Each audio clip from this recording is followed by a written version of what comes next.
Hello guys, this is Raghuramoleddy from spot entertainment. On the spot లో entertainment అందించడానికి I'm back అన్నమాట. And మన mass Maharaj Raviteja గారు కూడా మనకి ఎంటర్టైన్ ఇవ్వడానికి వచ్చారు.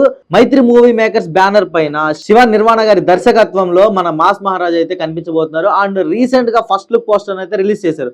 దాంట్లో అయ్యప్ప స్వామి దీక్ష తీసుకొని ఒక చిన్న పిల్లని ఎత్తుకొని నెత్తి మీద ఇరుముడు పెట్టుకొని చాలా అంటే చాలా బాగుంది పోస్టర్. ఆల్రెడీ మనం శివ నిర్వాణ గారి మూవీస్ ఇంతకు ముందు చూసామన్నమాట. ఆయన తీసిన 4 సినిమాలు కూడా చాలా బాగుంటాయి. ఫస్ట్ అయితే ఆయన Ninnu Kori movie super hit, next Majili all time blockbuster hit, next వచ్చేసి టక్ జగదీష్ ఇది ఫ్లాప్. బట్ ఓవరాల్ గా మూవీ బాగానే ఉంటుంది కానీ కొంచెం క్లైమాక్స్ అయితే చెడగొట్టేశారనే చెప్పాలి.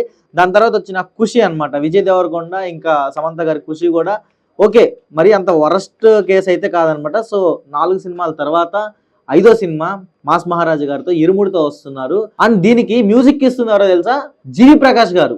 మన తెలుగు ఇండస్ట్రీలో చాలా మంచి మంచి మ్యూజిక్ డైరెక్టర్స్ ఉన్నారు, కానీ శివ నిర్వాణ గారు తమిళనాడు నుంచి మళ్ళీ జీవి ప్రకాష్ గారిని తీసుకోవడం జరుగుతుంది.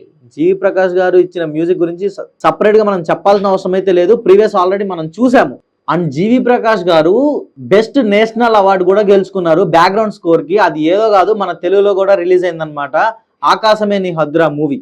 సో ఆ మూవీలో ఉన్న బ్యాక్గ్రౌండ్ స్కోర్ కి బెస్ట్ నేషనల్ ఫిల్మ్ అవార్డు రావడం కూడా జరిగింది. అండ్ ఈ మూవీలో మెయిన్ లీడ్ హీరోయిన్ గా చేస్తున్నారు ప్రియా భవానీ శంకర్ గారు. ఆల్రెడీ ఆమె ఇంతకు ముందు మనం చూసామన్నమాట.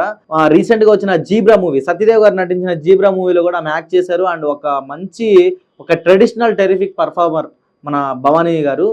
సో ఈ కాంబో అయితే చాలా డిఫరెంట్ గా ఉందన్నమాట. శివ నిర్వాణ గారు ప్లస్ జీవి ప్రకాష్ గారు మ్యూజిక్.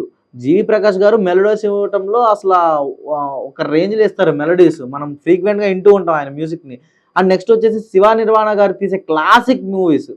ఒక క్లాస్ డైరెక్టర్ ఒక మాస్ హీరోని పెట్టి ఏం చేయకపోతున్నారు, అది డెవోషనల్. అటు క్లాసా ఇటు మాసా లేకపోతే డెవోషనలా ఏమి అర్థం కాకుండా ఆడియన్స్ అందరికీ అయితే ఒక చిక్కుముడి పెట్టేశారు. సో వెయిట్ చేయాలి ఖచ్చితంగా. మాస్ మహారాజ్ గారు చాలా ఫ్లాపుల్లో ఉన్నారు, వరుస ఫ్లాపుల్లో ఉన్నారు. ఆయన ఆల్మోస్ట్ ధమాకా తర్వాత ఆయనకి ఇప్పటివరకు సరైన హిట్ అయితే లేదు. మధ్యలో వచ్చిన ఈ ఏదైతే టైగర్ నాగేశ్వరరావు బయోగ్రఫీ ఏదైతే ఉందో ఆ బయోపిక్ మాత్రం ఓకేగా ఓవరాల్ గా బాగానే ఉంది, కానీ రవితేజ గారి రేంజ్ కి పడాల్సిన హిట్ అయితే రీసెంట్ టైమ్స్ లో పడలేదు. శివ నిర్వాణ గారు అలాంటి హిట్ ని ఇస్తారని చెప్పి అయితే అందరూ కోరుకుంటున్నారు. సో చూద్దాం, వెయిట్ చేద్దాం ఏం జరుగుతుందో. ఈ కాంబో థియేటర్ లో ఏం చేయబోతున్నారు అనేది చూద్దాం. So stay tuned on spot entertainment. This is Raghuramoleddy from spot entertainment. జై హింద్.